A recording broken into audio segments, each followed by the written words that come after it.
He's an engaging person who certainly knows this topic well. Ladies and gentlemen, Ambassador Siddiqui.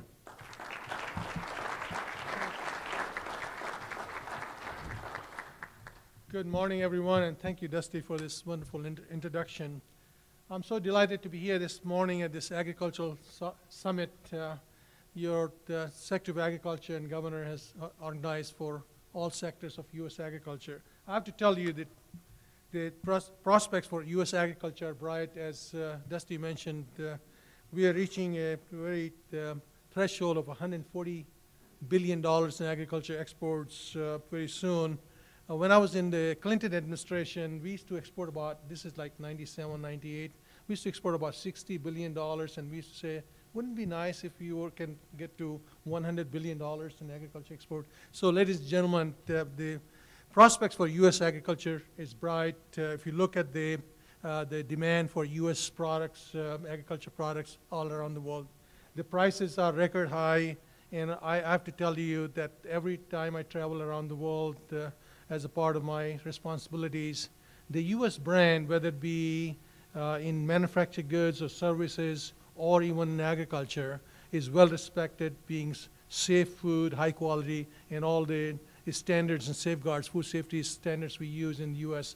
I think they're well in demand and well liked all around the world. So I would say the outlook for U.S. agriculture is bright in the coming years.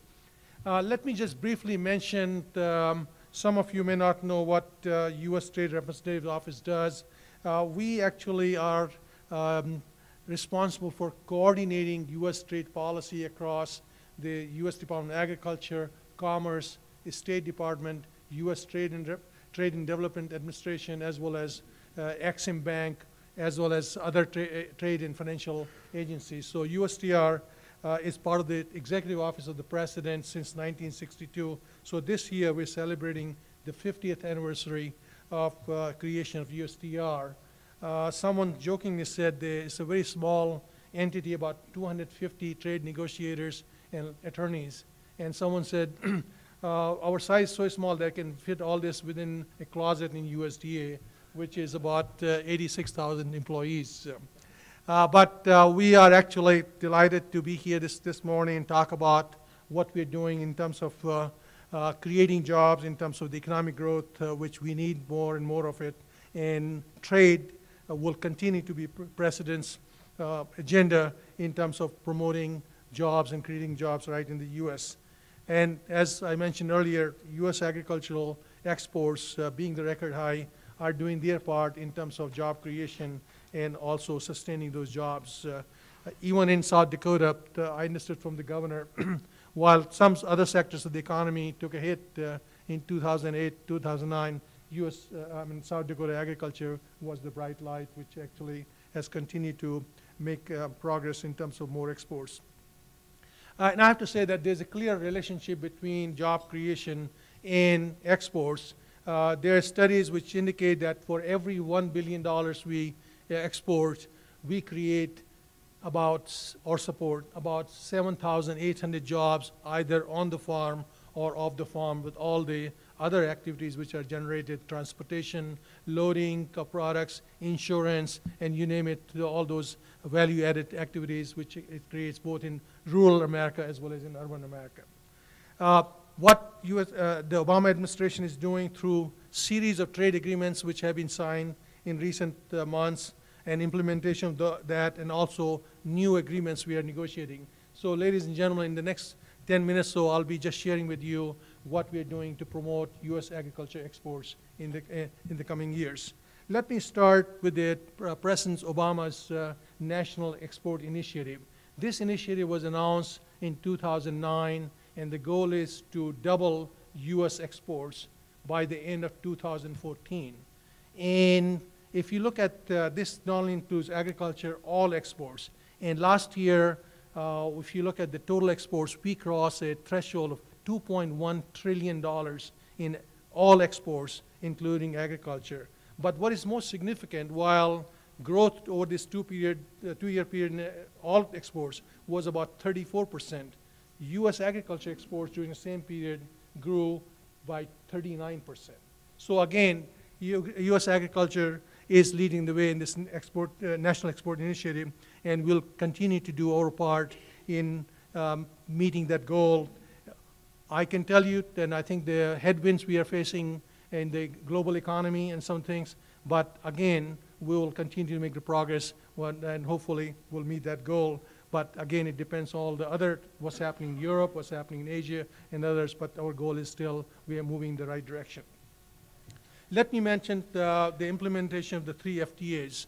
As I mentioned, the 3 FTAs were passed by Congress by bipartisan support, which is rare in Washington, D.C. these days. But last October, they would vote in Congress on one day, 3 trade agreements, Colombia, Korea, and Panama. And within 10 days, President signed those agreements. And 2 of those 3 agreements have already come into effect. The Korea trade agreement went into effect on March 15, and Colombia agreement went into effect on May 15. And again, these are record timetable for implementation. If you look at some of these agreements, which are about 800 pages thick, all the obligations these countries have obligated to, we want to make sure all these laws and regulations are changed, are in compliance with the commitments they made as part of the trade agreement. So again, this is a record timetable in terms of implementation. The 3rd agreement, Panama agreement, is we are negotiating and working with our counterparts in Panama, making sure they come into full compliance in meeting their obligations, so that trade agreement can go into effect sometime later this year. I think it is well known that out of the 3 trade agreements, the Korea trade agreement, or commonly known as the KORUS for short, has the most significant impact on U.S. agriculture at large and South Dakota agriculture, and I'll give you some statistics how that affects and helps South Dakota agriculture. If you look at the total impact in terms of once fully implemented, Korea trade agreement will add another $1.9 billion on U.S. agriculture exports to Korea. Korea is already our 7th largest trading partner. Last year we exported about $7 billion in U.S. agriculture exports. It's going to add on about $1.9 billion more, and at least about 15,000 to 16,000 additional jobs throughout the U.S. Our negotiators have secured a significant agricultural product market access, which are of particular interest to South Dakota, and let me just use the examples. U.S. exports for corn for food. Let me start with the feed first. U.S. corn for feed to South Korea will become duty-free on March 15. This fact is especially more significant for South Dakota because Korea is our 3rd largest market for U.S. corn for feed. So duty-free for the food corn, I think this is, there's a TRQ established of 93,000 metric tons for duty-free quota for corn for processing that grows with every year. So this is another TRQ which negotiated a safeguard, which will increase by 4.5% duty-free in the future. The other potential benefits for KORUS agreement, South Dakota, is soybeans. Our soybean farmers will most likely gain from this improved access to Korea's by establishing 300,000 metric ton market access for food quality soybeans, including the elimination of 5% tariff, which used to be levied before. In addition, Korea has agreed to allow the duty-free access to soybean for crushing immediately upon entry. In other words, 0 tariffs. Although tariffs were low, but they will be 0. Actually, they have become 0 effective March 15. Korea has also agreed to gradually eliminate its 40% tariffs on U.S. beef. And offals, the variety meat, 18% tariffs gradually, every year decreasing by about 2.5%, going from 40% for beef to 0 in the 16th year, and for offals from 18% to 0 gradually in the 16th year. Again, these are significant market access benefits which benefits not only the U.S. beef industry throughout the U.S., but especially South Dakota as well. Let me move on to Colombia trade agreement.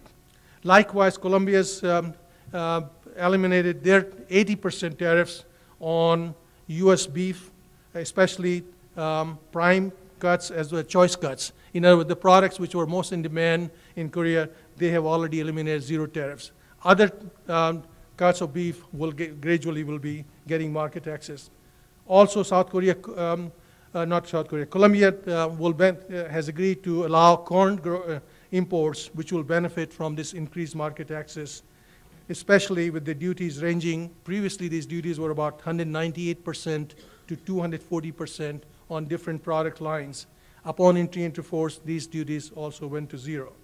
We are currently working, as I said, with the Panama government, where tariffs on about 50% of those go to zero on day one of becoming effective and gradually over other products. So between these three countries where tariffs used to be, in Korea, about 2/3 of tariffs went to zero on day one. Those exports to Colombia, we export different products. They went to about 75% of those tariff line went to zero on day one. And Panama, about 50% of those tariffs on different products we export will go to zero when that trade agreement becomes effective. Now let me move on to another trade initiative we are negotiating, which is commonly known as the Trans-Pacific Partnership, or TPP for short. USTR is moving ahead full speed in terms of negotiating the Trans-Pacific Partnership Agreement. This is an agreement where we already have held 12 rounds of negotiations. Last one was in Dallas, Texas, last month. And I'll tell you a little bit more because these negotiations are in progress. So let me start. Which are the countries involved? We have altogether US plus 8 other trading partners in the Western Hemisphere and Asia Pacific region. And starting with on the US, in the Western Hemisphere, it'll be, of course, US, Chile, and Peru. In the Asia side, you have Australia, New Zealand, Brunei, Malaysia, Singapore, and Vietnam. Some of these countries we already have trade agreements, but other countries we don't. So integrating all 9 countries into a trade partnership is a significant goal where we will be reaching a regional agreement, which is not only broad-based, but also will be dealing with the trade issues of 21st century and have some additional provisions, which I'll come in a minute. USTR believes that the TPP has the potential to be a real game changer and will serve as a platform for future U.S. economic engagement in this region. As you know, some of you know, the Asia-Pacific Economic Cooperation, which entails 21 countries, including China and Russia, Japan, as well as Korea and all those countries, Philippines and all this. The goal is, and the vision is, that once TPP is negotiated, becomes effective, it has an open architecture where other countries which commit to this high standard, they can also join the TPP. And the example of that is real. At the Honolulu meeting of APEC countries last November, leaders of a number of other countries expressed interest, and 3 countries which were especially were Mexico, Canada, and Japan. And guess what? Through bilateral negotiations and discussions, and President Obama announced in Cabo San Lucas last week that both Mexico and Canada have been invited to become part of the TPP negotiations. You will say, why so significant? We already have trade agreement with Mexico and Canada. This will actually bring what I will call is bringing these 21st century requirement and high standard of trade agreement. So essentially what was negotiated in 1995, mid-1990s, will actually upgrade the relationship trade relationship we have with Canada and Mexico. So again, some of the issues we have run into, and both of the countries have addressed those issues of concern, and as well as committed to this high standard agreement, which is called TPP. Why it's important for South Dakota and farmers all across the U.S.? This is the area of Asia Pacific where 40% of all trade is generated. These economies are responsible for 40% of all trade, the numbers I gave you earlier. We also believe that this is where double-digit growth is taking place, will continue to take place. This is the area where we need to be active in terms of breaking those barriers, removing all those tariffs, and also integrating the economies to the 21st century trade agreement. Just last year's statistics, our trade, especially in manufactured goods, 60% of all our trade was with these Asia-Pacific economies in 2011. 75% of trade, our trade was in agriculture, was to these economies. So much so that China, which used to be about 6 years ago, were 7th or 6th largest trading partners in agriculture. China last year became our number one export market in agriculture, resulting in about $20 billion agriculture exports to China. And that again tells you, although China is not part of TPP right now, but many of these countries, including China, have shown some interest in joining TPP and will continue to, with this vision, continue negotiating with those partners which have already joined, and if other countries want to join, commit to the high standard of the agreement, as well as address issues of concern, they will also be invited to join TPP. So clearly, the events of last week indicates that we have an architecture which will allow this process to continue. Some of you who export to different countries, I think, have become very much aware of what is known as the SPS barriers, or sanitary phytosanitary barriers.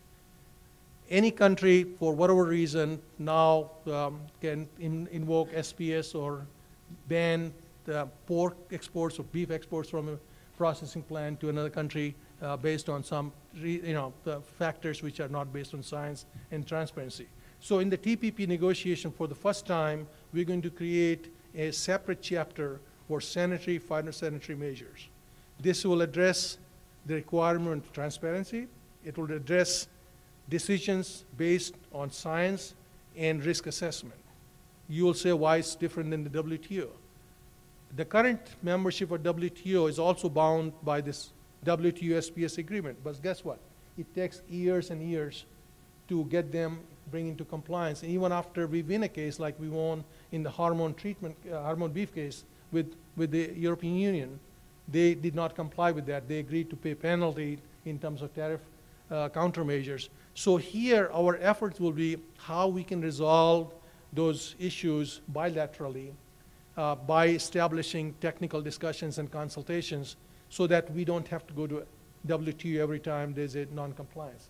So this will be the SPS chapter which is devoted in the TPP, and hopefully this will benefit, including some of the issues we run on biotech, trade barriers and other, so these countries will have the access to our scientific information exchanges, and hopefully we can resolve some of those issues which crop up from day to day in different export markets around the world. So TPP again will address those issues. Now moving on to another issue which I know I was asked by Secretary Bones I should bring, and that's market access for high quality US beef to China's market. Both Undersecretary Michael Escuse of USDA and I have been intimately involved with this negotiations, as much as that last March, both of us went to Beijing and met with the senior level officials in the Chinese government. We continue to press them opening the market for US beef, which was closed in 2002 after the VSC fine in eastern Washington state. We continue to urge them to use sound science, risk assessment, and provide us a commercially viable market access, and this is what we have been negotiating with them. We have made some progress on product scope. We have made progress on some issues in terms of the age of the animals, which 30 months, both boneless and beef, bone-in and boneless beef, but there are some other areas where we still continue to have gaps, and we'll continue to engage them, and hopefully we can get that market access open. But the beef industry, I must say, while I'm talking about China, has done great in terms of exports. Last year, for the first time, US beef exports crossed more than $5 billion. Total exports of US beef around the world was about $5 billion. Again, this shows the resilience and our farmers and ranchers have in terms of supplying high quality beef products around the world. Same thing pork. Pork crossed $7 billion threshold last year. So we are removing those barriers, whether it be H1N1 virus barrier we removed. Chinese had been banning our pork products, and so in May 2010, we were able to open that market. And so last year, just as a result of that, one single removal of SPS barriers, our exports to China last year, pork was $7 billion.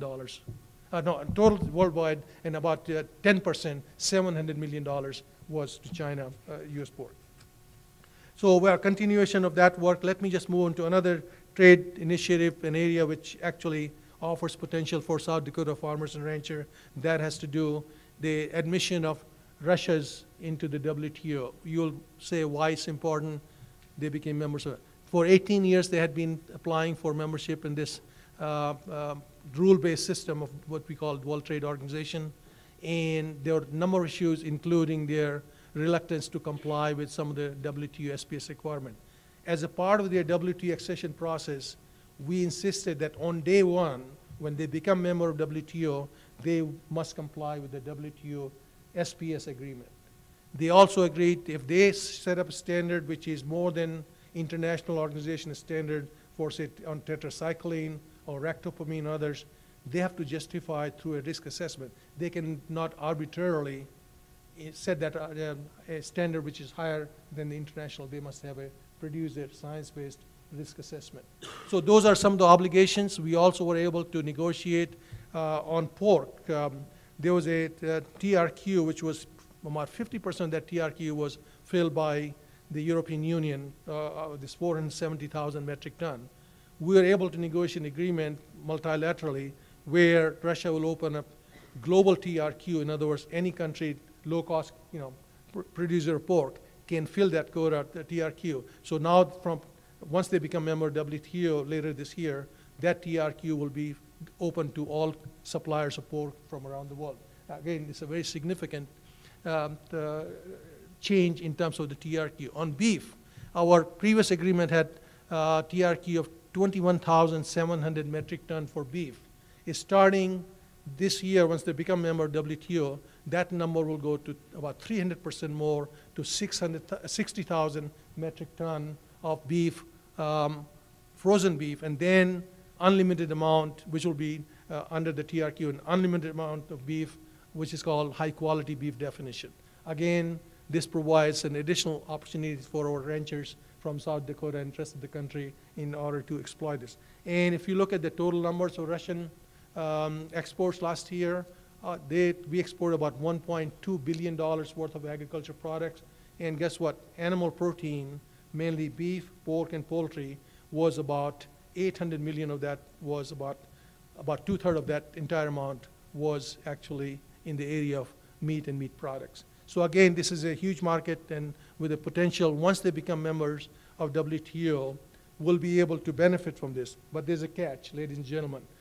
There's a law which is called Jackson-Vanik, which was passed during the Cold War era, where because of Russia's restrictions on immigration, there was an amendment imposed that in order to force Russia to open up immigration, especially the Soviet Jews, that was one which still exists on the books. We cannot grant them normal permanent trade relationship, which is required under WTO, unless Jackson-Vanik is waived.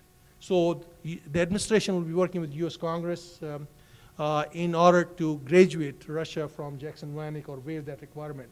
I have to recognize the leadership of Senator Thune, as well as Senator Baucus and others, where on the Senate there's an amendment to allow to waive that requirement, Jackson-Vanik, so President can issue permanent normal trade relations. And in the next coming months, you'll be here more, because we would like to see Russia, the day Russia becomes member of WTO sometime later this summer, we'd like to see the non-application Jackson-Vanik so that the permanent normal trade relations can be granted. You will say why it's important? Because if we do not grant them normal permanent trade relationship, they can deny market access for all those things I just mentioned. They don't have to give us this additional TRQ. They don't have to comply with the SPS agreement. So it'll be back to what has been. Russia can arbitrarily shut down the plants which are shipping pork or poultry or beef, or they can also invoke other restrictions, trade barriers, and we cannot hold them accountable in the WTO. So it's very important that Jackson-Vanik is waived and permanent normal trade relations is granted to Russia when they become member of WTO.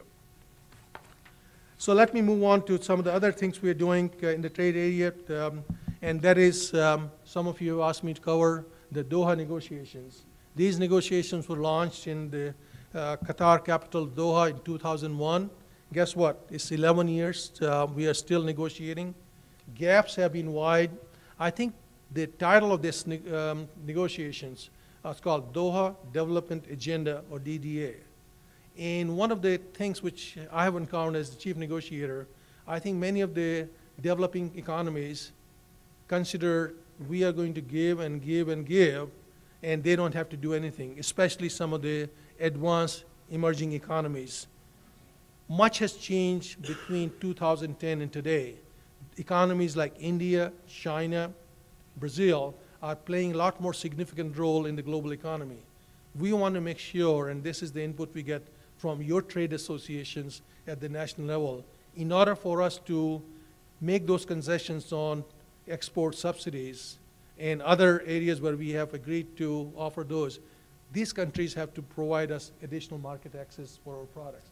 This has been one of the sticking points, and these are the gaps which exist. So at the ministerial meeting in December 2012 in Geneva, US has been saying this thing, but finally, trade ministers of this 153-member organization finally realized that the gaps were wide and we have to turn the page so that we can analyze what we can achieve in the Doha negotiations. So we continue to engage with our trading partners in the WTO.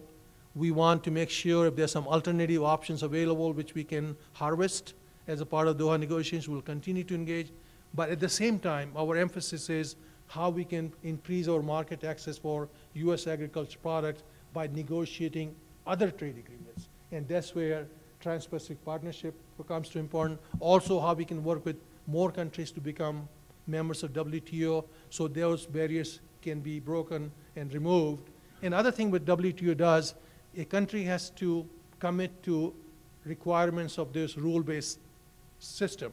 And this is where I think Russia's membership in the WTO is going to be a very positive factor, and we can easily double that $1.2 billion export market we have in agriculture to Russia. And I think their appetite, because of the climate and other system, I think this is unlike China, because China does have capacity, huge capacity in agriculture production. Russia agriculture system, I think we can do very well in terms of competing with other countries when supplying high quality agriculture product to Russia, so that's very important. So other issue which I think in addition to opening new markets is the enforcement of existing trade agreements. And this is where this administration has focused on the trade enforcement part, so much so that earlier this year, President Obama created by an executive order an inter-agency enforcement center, or ITAC.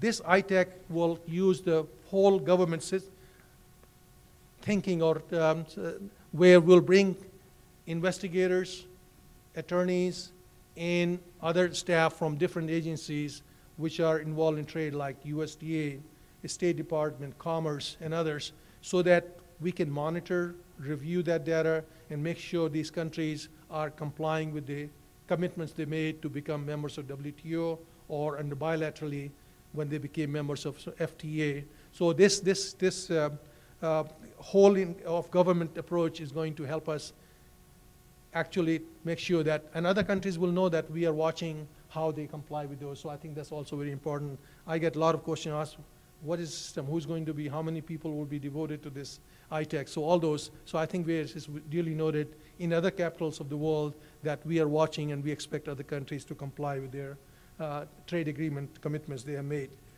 And so we are working with other agencies. This center has already been established and is headed by USTR's Deputy Consul General, and co-chaired by the State Department of Commerce staff in terms of get this going. So let me just, in closing, let me just focus that we'll continue our commitment to negotiate and open new markets by negotiating new trade agreements. We're also going to make sure that we enforce our existing agreement. And the task which is, I think, most important, especially in my area of agriculture, is that we remove the trade barriers which exist today, so that we can, our farmers and ranchers and businesses can continue exporting to these markets around the world and help us in terms of the economy, which contributes to prosperity both for rural America as well as all of American economy. Thank you very much.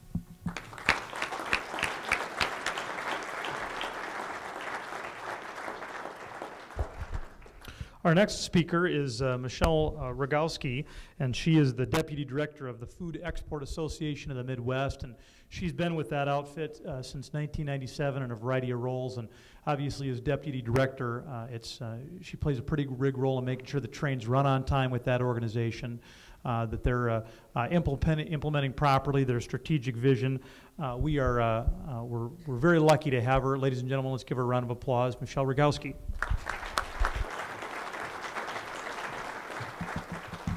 Good morning, everyone. So we're talking about barriers, and I'm from Chicago, and I grew up on the south side of Chicago, and everyone will ask me, are you a Chicago White Sox fan? Because Chicago is absolutely divided by the Chicago White Sox and the Chicago Cubs. So that's our big barrier that we're trying to break down in Chicago. I don't get involved in any of that. I'm a Hawks fan. So hopefully we have some hockey players out there. What I wanted to do, I'm going to shift gears a little bit. We heard a lot from John this morning about a lot of statistics, a lot about ag exports. We heard a lot about free trade agreements, and I'm going to talk a little bit more about services that are out there for those of you who are interested in exporting. That's essentially what our organization does. We're a service provider. Food Export Midwest is based in Chicago. We're a nonprofit international trade organization, and we primarily focus our energy on helping small and medium-sized enterprises. We also work with a lot of different cooperatives that are also in the Midwest area. We're made up of 12 member state agencies in the Midwest. One of those agencies is the South Dakota Department of Ag, so they're actually one of our members. And through that membership, we're able to offer services to South Dakota companies, primarily those food manufacturers, food processors, those consumer-oriented finished products. Those are the types of products that we primarily work with. We're one of 4 regional groups. I keep talking about how we focus on the Midwest region. We also have 3 sister organizations that provide similar services in the West, the South, and in the Northeast. Currently, our Midwest and Northeast office have an alliance with each other, so our executive director oversees both organizations. So we're actually helping 22 state agencies with their various exporting needs. In terms of the types of companies we work with, I mentioned it's mostly value-added, consumer-oriented finished products. We focus on various product categories, such as retail industry, the food service industry, ingredients, both food and feed. We also work with natural and organic products, and also specialty, gourmet, and private label. So we have a wide variety of categories that we cover. Our overall mission is to increase exports from the Midwest region, to establish more brand awareness internationally, and to also help our smaller companies with their exporting needs, really giving them that education that they may need, maybe some financial assistance. So that's the overall mission of the organization.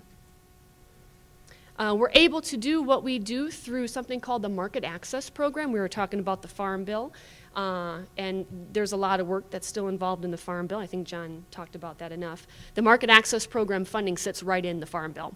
And yes, when the Senate met last week, there was a huge amendment to cut the Market Access Program. The Market Access Program is about a $200 million program when it's at its finest, at its peak, and they wanted to cut that by $40 million, so a significant cut to the program. So it's close to my heart, the Farm Bill, for obvious reasons, so I can appreciate all of the discussion about it.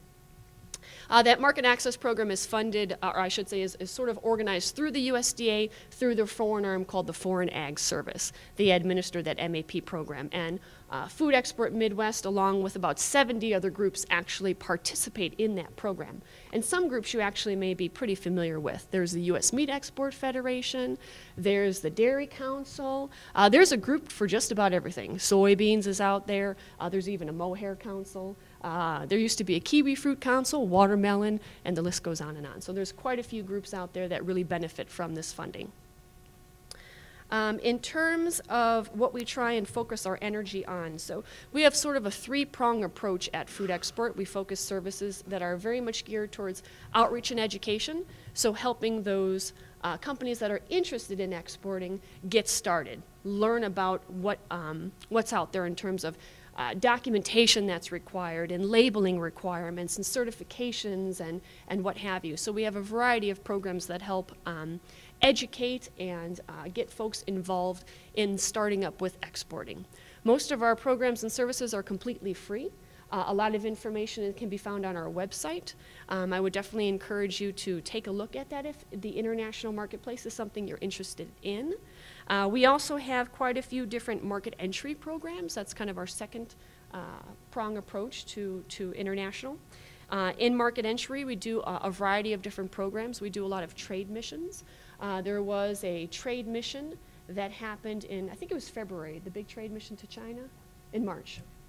And we often take delegations of U.S. suppliers internationally to meet with different buyers. Sometimes that's in conjunction with different food shows internationally, so you get more bang for your buck. You get to exhibit your products and meet a lot of folks at the show, and then also have prearranged meetings through our trade missions.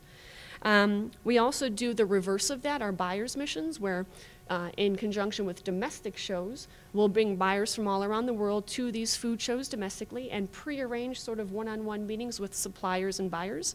We often refer to it as speed dating. I think everyone can appreciate that. You have 20 tables in a room and you have suppliers and buyers that are meeting, and every 20 minutes you get to rotate and see if you can build a relationship and potentially make a sale. In addition to that, we do have a lot of different services that can help companies get familiar with the marketplace that they're interested in through our Market Builder service. We have programs that will, if you're interested, let's say, in Mexico, and you want to find out if there's a competitive product out there. How is it packaged? What's the unit cost on it? Are there any issues that need to be made aware to the company before they start shipping that product overseas?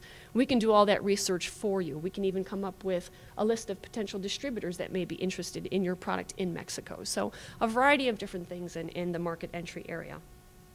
And then lastly, we also have our market promotion program. I would actually say the South Dakota companies that we work with mostly are involved in the branded program under our market promotion umbrella. And our branded program is our cost share reimbursement program. I actually had some questions that came out earlier today about what the branded program is, because it's a bit complicated. There's a lot to it. In a nutshell, the branded program helps reimburse 50% of what a small business would actually spend overseas to market their product. So let's say you wanted to go to a trade show, or let's say you wanted to produce some materials in the local language. Let's say your labeling wasn't compliant with the local standards in country. The branded program can help cut half of those costs for you, so that you can actually pursue that market and actually be successful in that market and establish a strong brand awareness in that market. The branded program does a variety of other things, but just to keep this short and simple, that program's out there as well, and a lot of South Dakota companies actually have participated in it. We're not able to do everything that we do just with the staff resources that we have in the Chicago office or in our partner organization in Philadelphia without the help of a lot of folks overseas. We have a network of in-country representatives that help us conduct all of our business around the world. When we go on trade missions, let's say to country, our local in-country representative helps facilitate that whole entire program or service that's offered in that country. So we have a variety of our representatives around the world, in Canada, Mexico, Central and South America, Europe, Asia, and in the Middle East. So we're well represented around the world. To kind of bring it home here to South Dakota, I can give you a few statistics here just so you can appreciate what the programs actually do for South Dakota. Overall, the organization last year had over 1,700 companies participate in its programs just in the Midwest alone. And we actually had results that came back from those 1,700 companies that said, we're going to achieve $400 million in actual sales for the calendar year and for the next calendar year for this is 2011 results, so for 2012 and the remainder of 2011. 15 South Dakota companies participate in our programs and services. We do reach out to just over 80 different food manufacturers in the South Dakota region. 15 of those are active participants in our programs. Those 15 companies alone reported just under $1 million in sales that were projected for this calendar year. So we're really hopeful that what we're doing is something that people appreciate, and it's actually a successful, and it's an opportunity that's out there. I did leave some brochures on the back table in terms of what we do, what we offer. Our general services brochure is back there. Information regarding our website and how you can learn more is also in that brochure. I would welcome all of you to take a look at that. If there are questions, we can answer those at the end of the panel discussion. So thank you very much for all of your time.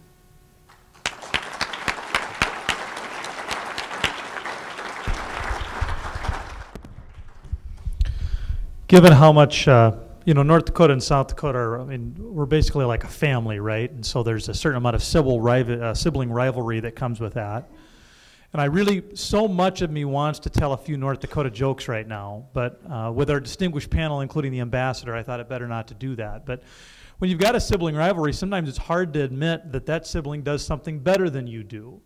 But I think as we prepare to introduce Dean, I think it's worth noting that North Dakota really they have been successful when you start talking about international trade and have built deeper relationships over the last few years than South Dakota has heretofore. But that creates a great opportunity, just as members within a family can learn one another and support one another. North Dakota has expressed a real willingness to help South Dakota continue to learn and grow those international markets. And so, we're excited to have Dean here. And you can see his biography in your packet, but I would just note that he does direct the daily operations and the long-term goals of the North Dakota Trade Office. He is a former general manager of Matrix Incorporated, and really was pretty instrumental in helping them go more to the global marketplace. So he's done it in the private sector and is now helping others do it as well. Ladies and gentlemen, a round of applause for Dean Gorder.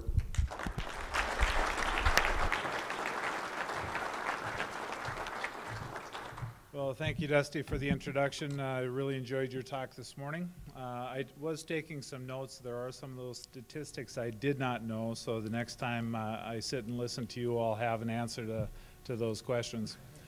As Dusty mentioned, I've been working with South Dakota here the last 6-7 months, and I think the approach that the Ag Department and the Governor's Office is taking certainly will pay off in the long term for the state of South Dakota. I'm very much a hands-on learner, so I'm going to give a couple of anecdotes that will kind of express some of the things that the North Dakota Trade Office does. I grew up on a farm in northeast North Dakota, small grains, sugar beets, those types of crops, and edible beans. And my first real memory of exporting was back in the 70s. You'd turned on one of your 3 TV stations and you'd watch the nightly news, and they always talked about the big grain sales to Russia. And I remember asking my father, well, why is that such a big deal? And he started explaining, well, we produce a lot of things, and unless we find a market for that, it sits in, I think there was the CCC program back then where you just had tons of grain stacked up. And so by going out and actively finding new markets, they were able to move that grain around the world, generates commerce, generates profits on both sides, gives food to people around the world. So that was really my first experience and my first conscious memory of trade. And as I started getting into business, I worked at a company that got a contract with an airline. They had this brand new idea. So they created this incredible pilot training program from end to end. It was called ab initio from the beginning. So a student could come in, could enter the program. 18 months later, they could be flying right seat in an airliner. Fantastic, innovative program. Well, they get it all done, and the pilot union said, no, that's not how it works. So all of a sudden, this airline had this fantastic program, but they had nobody to use it. And so at that point, this is the late 80s, they looked abroad. And so they went out and they started recruiting pilots from China, from the Middle East, from South America, et cetera, et cetera. And I remember sitting in a meeting listening to this discussion, and the question was, well, why are we going to go abroad? And the answer at that time, and it's still very true, 95% of the buyers are abroad. We think we're very U.S.-centric, and especially we're in the middle of the country. We can't see the ocean from here, so there's really nothing out there. We belong in the Midwest, and we really focus on this. But when you really start analyzing it, our entire markets, or 95% of our markets, are external. And on the ag side, I haven't looked at any statistics, but the amount of food consumption probably exceeds that number worldwide. So just a very critical point there.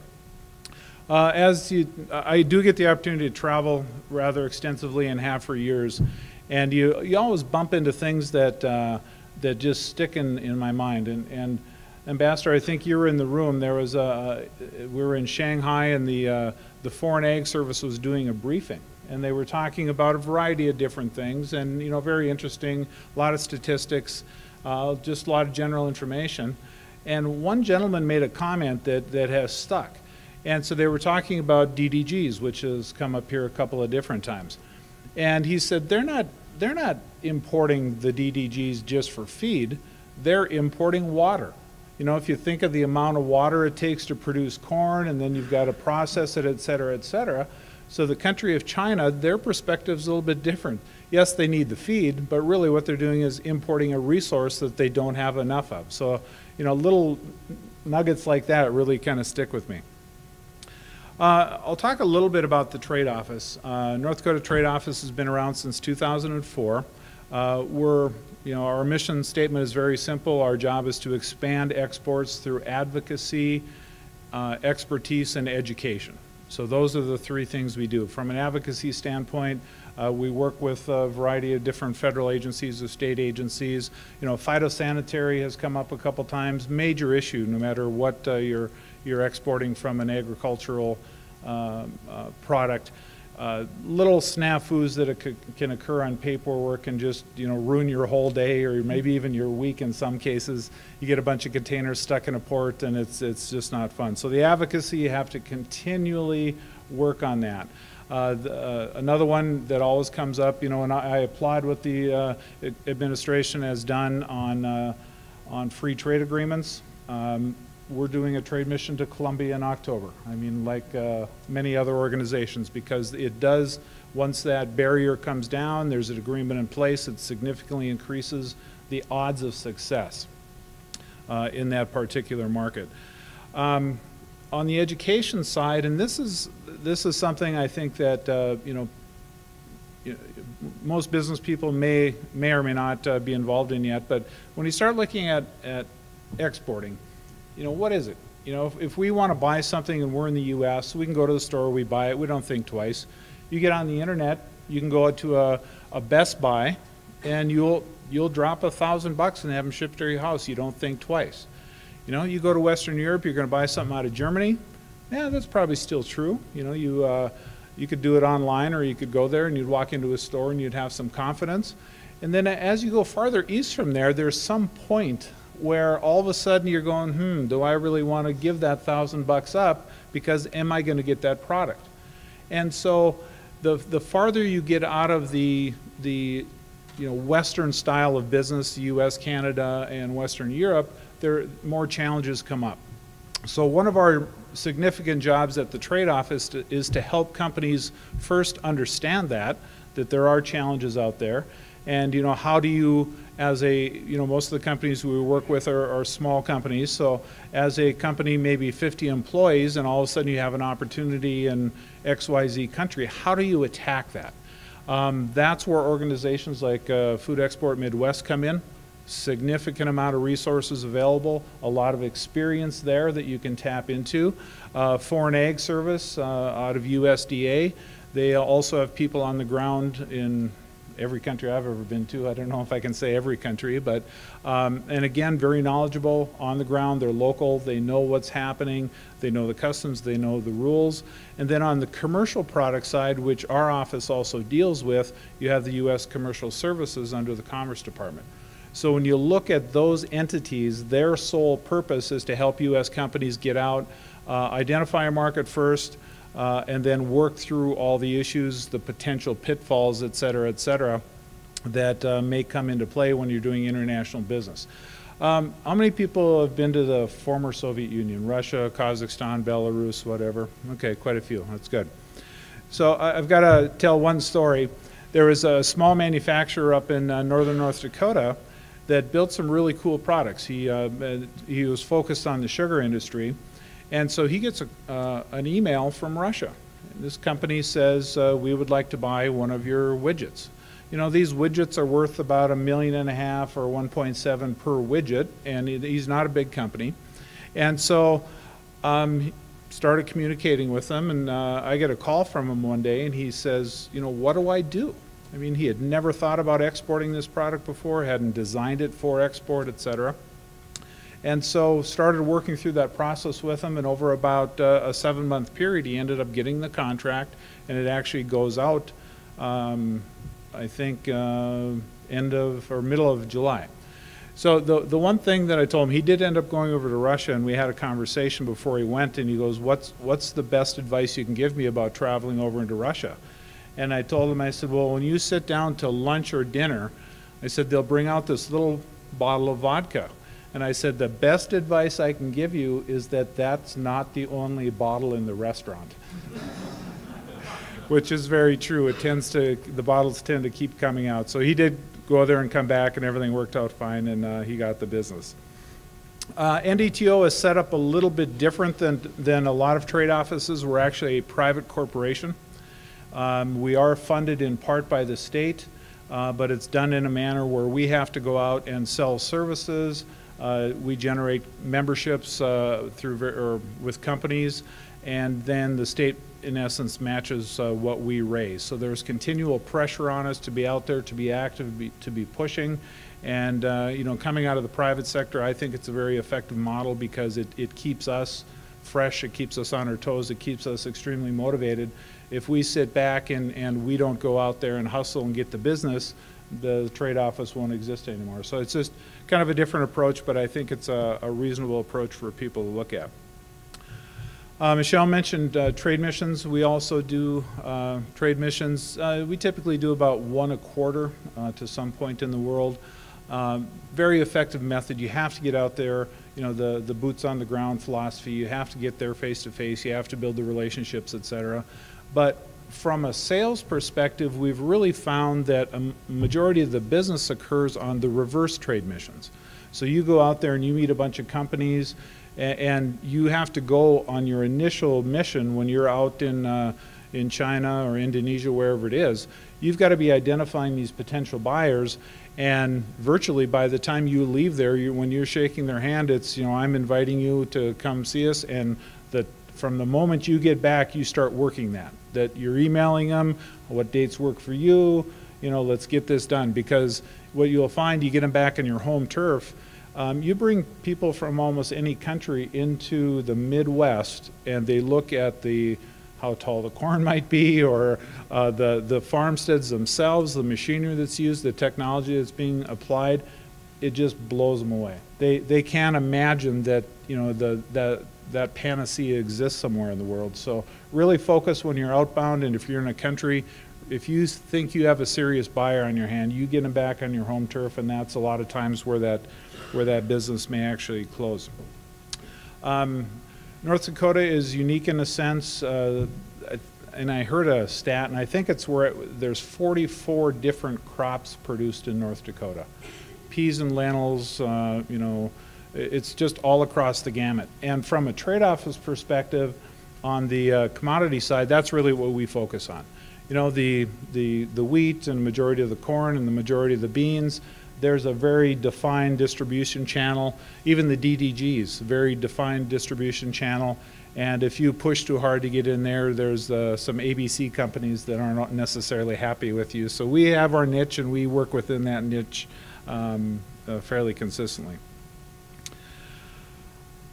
I guess just to sum it up from my perspective, the term that we use for what our variety of services that we offer, in the end, what we are is a matchmaker. We educate, we help get people into the right spot, but our job is to introduce a company in North Dakota to a potential buyer somewhere in the world, and then really try foster that relationship.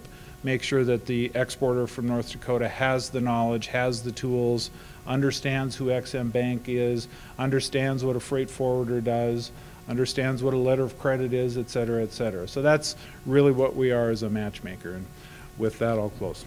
Thank you.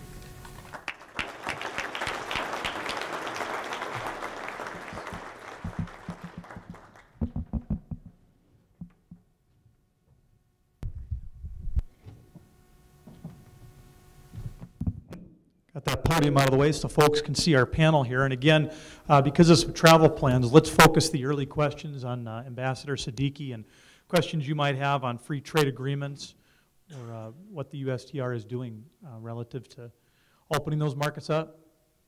Bill Even, go ahead. Okay, thank you, Chief. So a question for the Ambassador. Bill Even with Pioneer Hybrid, a DuPont business.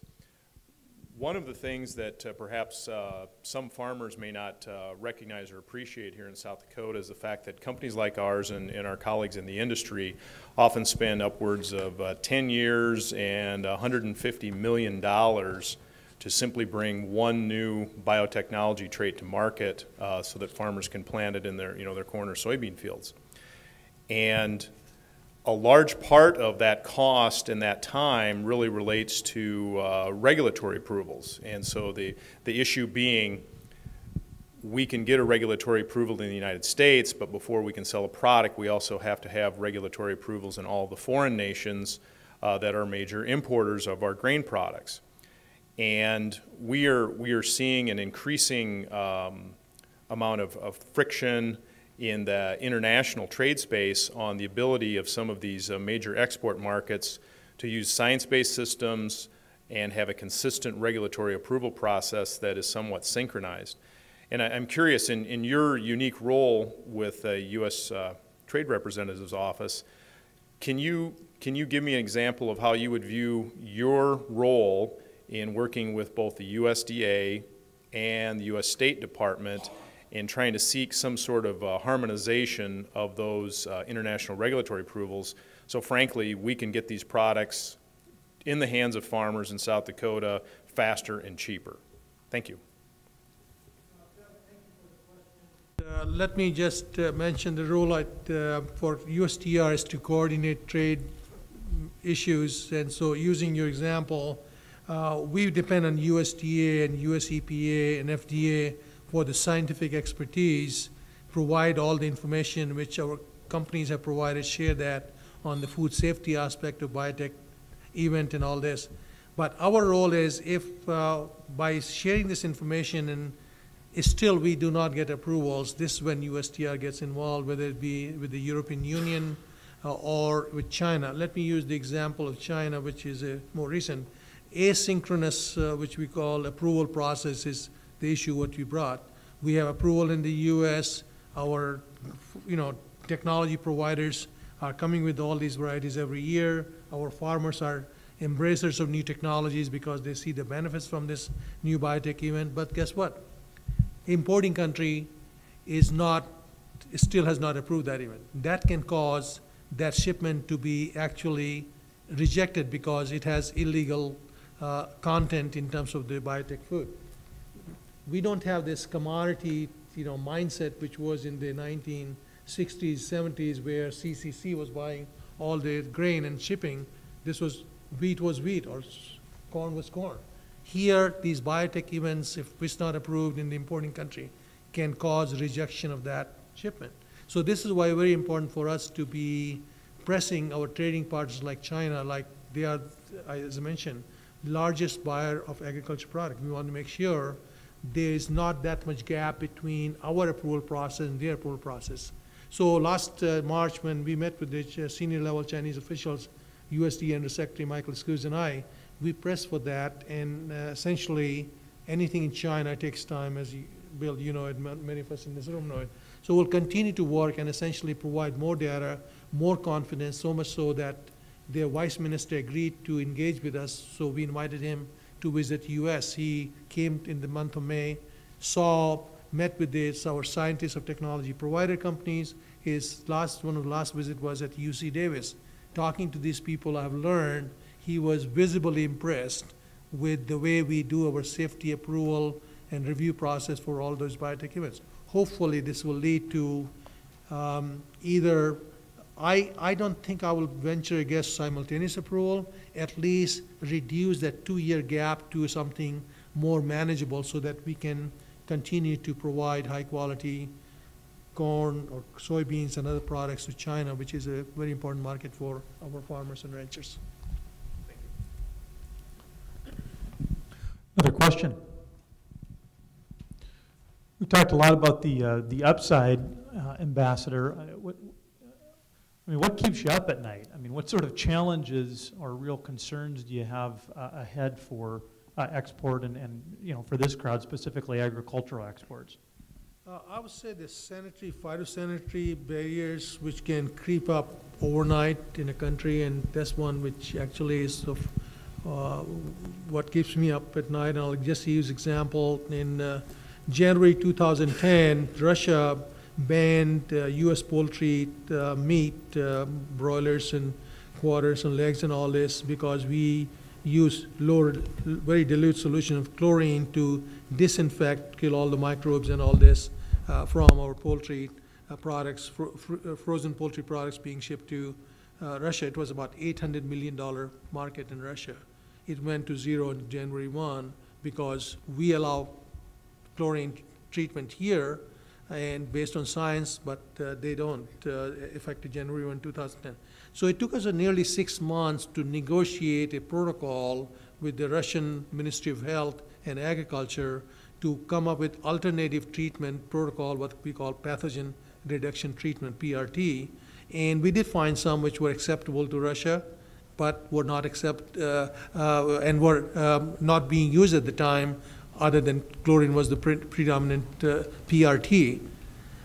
Guess what? In those 6 months, there was no poultry exports to Russia, and that number went in 2009 as a result of that, 2011 to about $250 million after we reopened the market. Once you lose a market, it's very difficult, and it actually takes a lot of time to get back to. So I think that's one. Or other issues is some country signs a trade agreement where we have not signed it. That country gets a competitive advantage. Those tariffs go to zero. Ours is still a stay. Good example is wheat exports to and corn exports to Colombia. When Canada signed a free trade agreement with Colombia, and we did not have that agreement in place until May 15th.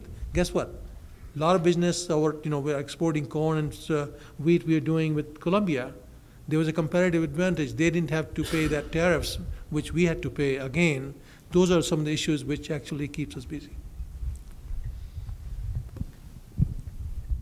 Dusty, just thinking out loud here. Ambassador, I know you're on a pretty tight schedule this morning. Most importantly, just wanted to really express our gratitude from the audience here. I guess from the standpoint of South Dakota, what can we be doing as we close up and help you get out the door, but what can we be doing to be more effective in terms of the mindset that we have as farmers and ranchers in South Dakota in terms of embracing the global economy that we have? If there's some really takeaway advice that you have for us at a local level, and based on what you've seen, what would that be to take back to our communities? I would say that, this farmer rancher, he is actually, it overwhelms him or her, going to foreign market for all the reasons Dean mentioned and Michelle mentioned.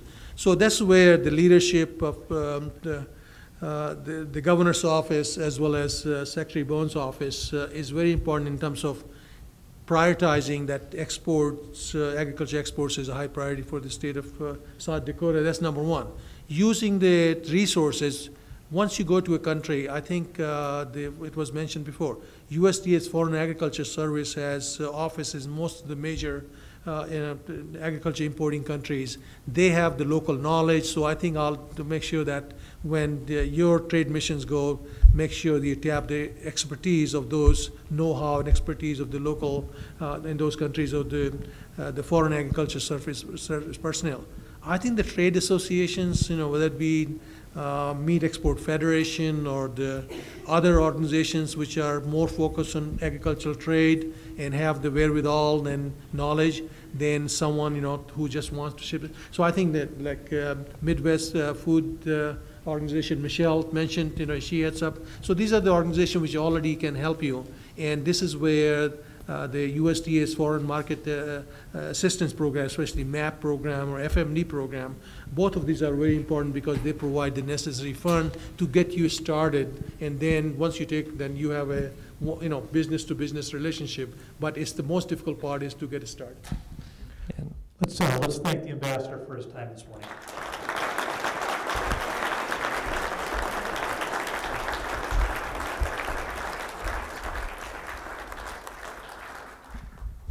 With that, we have until about 15 minutes before we'll break for lunch, which is right next door. So we've got Dean and Michelle. Let's get some other questions we've got. Yes? You bet. Ann Tornberg has a question. Sure. Hi, Ann. Hi, I'm Ann Tornberg from Union County, and we have a dairy farm down there. And my question is about scientific-based research and how that affects trade, but also about an issue that's affected us locally, and that's lean, finely textured beef, which the plant is in Union County and just our neighbors to the south. Or the owners, I should say. Their plants are in several other states. How do we survive the media storm where false information that's not scientifically based gets out there that adversely affects ag products? I know that's a big question with a tough answer, but I'd still like your comments on it. Thank you. Sure, I'll take a swing at that. What it comes down to is that anytime that anything like that hits the media, it's no turning back. The 24-hour news cycle, the feeding frenzy occurs, and it's going to run its course. The only recourse you have as an industry, as a producer, if you're a super large company, you may have the resources to mount some type of a campaign, educational campaign, but in most cases we're not big companies, and that's where you have to rely on the associations that represent you. That's really what their purpose is. That's the advocacy part of their function.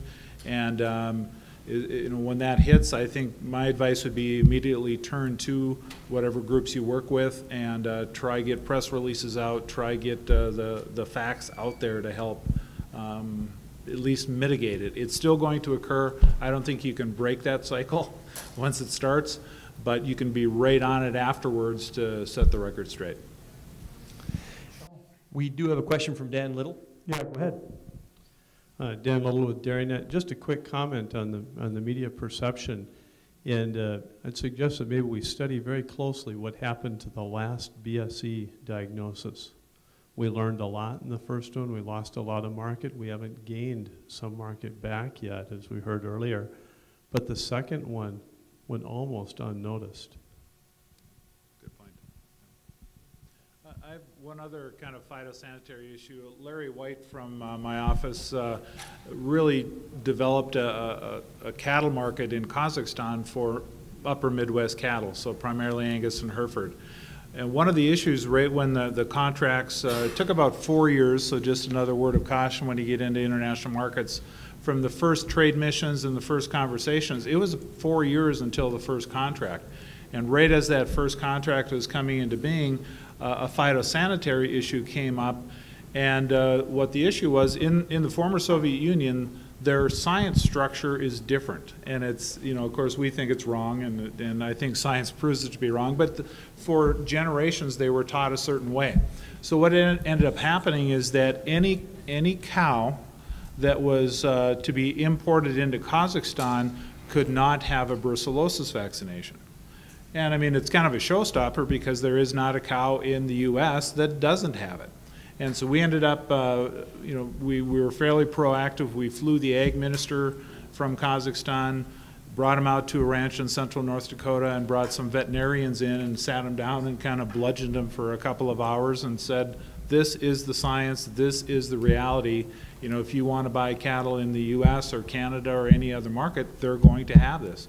And we were able to swing them, but it was, you got to work that hard. Question for Michelle. Yep, well, go ahead. You bet, absolutely. I'm Steve Sershin from Ballard Service Corporation. I've got a question on the flip side of that is if I build a plant here in South Dakota today and I want to send a product overseas, I have to make sure I have electrical motors that are dust-free. I make sure my bins are swept out by 2 guys. I make sure my cleaning equipment is to food safety standards, way high above when I show up in China.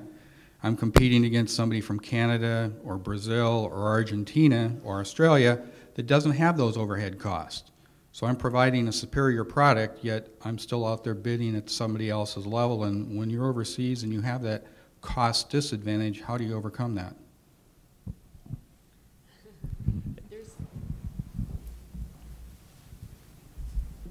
Just going back to what we were talking about earlier, there are programs out there for everyone. There's definitely financial assistance programs out there. You know, I would definitely recommend reaching out to the state agency, all the resources that are available to you to see what's out there to help your needs. I guarantee there's a program for everything. And it's just all about constantly staying aware of what's out there, staying in contact with the resources that are available to you, and before stepping into something that could be challenging, really researching and figuring out, you know, what kind of help is out there for you. I know that sounds like a simplistic answer, but there's a lot of help that people actually aren't aware of that could get you through some of these hurdles. And I might also, you know, John talked earlier this morning about how sometimes we want to solve a problem by just passing a law or passing a rule. And, you know, that question is probably a pretty good reminder that, you know, these rules and these laws may be well intended and maybe they're the right thing to do, but they do come with a cost. I mean, the cost can sometimes be difficult to calculate, but they come all too frequently at a cost of maybe international competition and a lack of competitive advantage, and something for policymakers and opinion leaders to keep in mind always, I suspect. So I'll take a cut at that one too.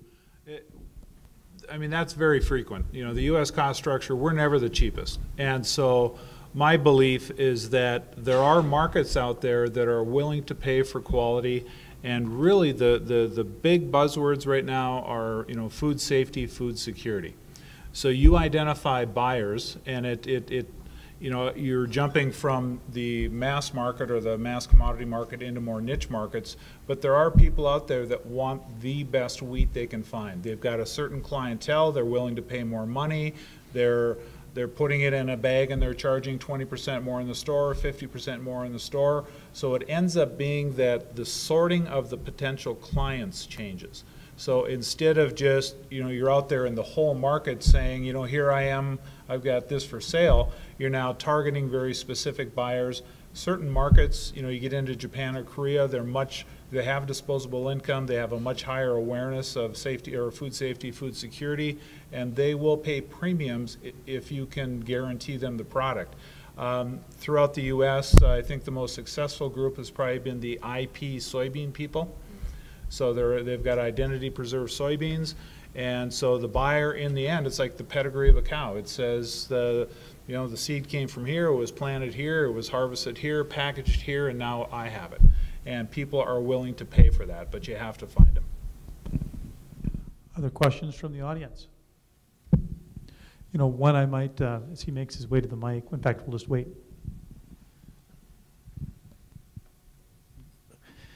You know, as a larger and larger percent of our product, and I speak from the pork industry, but also the cattle industry too, how important is traceability back to where that animal came from?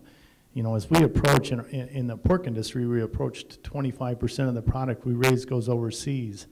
And what we saw happen when we had a mad cow outbreak in Canada and what that did to their exportability, and if something like that happened in the United States, are our foreign customers demanding traceability, or where are we at as far as our ability to trace back compared to our other trading partners? I don't think that the foreign consumer is demanding it at this point. I think to make the assumption that the foreign market is even across the world is a bad assumption. So I mentioned Korea and Japan. Their traceability, they would pay for that. And that, to me, that's the key element. You know, we can't just do something to do it and then say, okay, we've got a better product if there's nobody to buy it. It does us no good.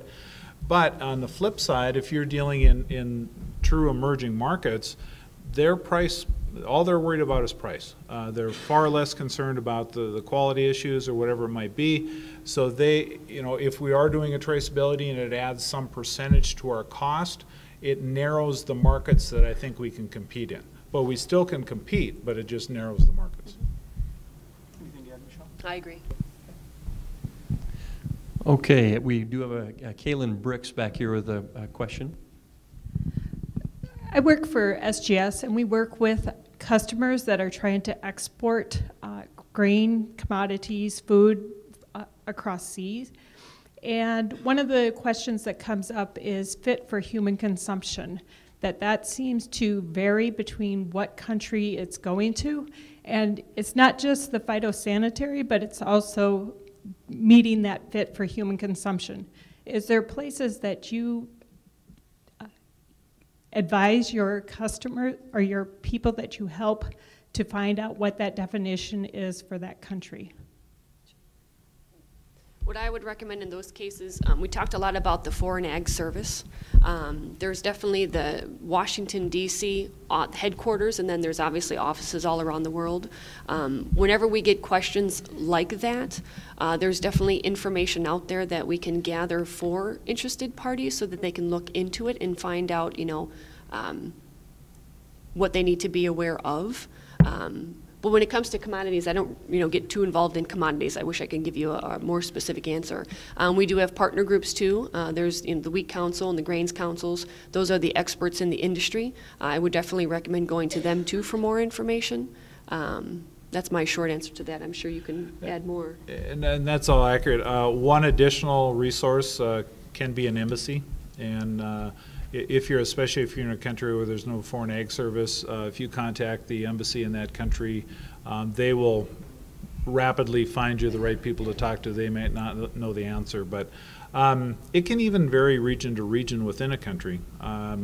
It can be a method of extracting an additional tax on you to get that product into the country. There's, you know, all kinds of different games that are played in the international market, and, you know, arm yourself with as much information as you can, or the exporter has to arm themselves as best they can. But then they were talking earlier about the black swan. They can always land anywhere, so you got to be prepared to deal with that if they do. Let's close our session with, from each of you. You know, we've talked a little bit about various resources. We've said, well, you can go here, you can go here. Those have been sprinkled throughout your remarks. But, you know, as we close, why don't each of you give us one or two places, websites, names, whatever most appropriate, where folks who are interested in learning more could go to. Well, I would obviously recommend the Department of Ag as the first go-to place. There's a lot of folks there that are very familiar with the needs of the state, and where products from the state are frequently exported. We can also about USDA, Michelle? Or I'm state? Sorry, the South Dakota Department of Ag. Sounds good. That would probably be my first point of calling. And talking with the folks there, and they can really guide you to the right resources. We're obviously working closely with Lucas and his team at the Department of Ag. We have a lot of different services if you're interested in export.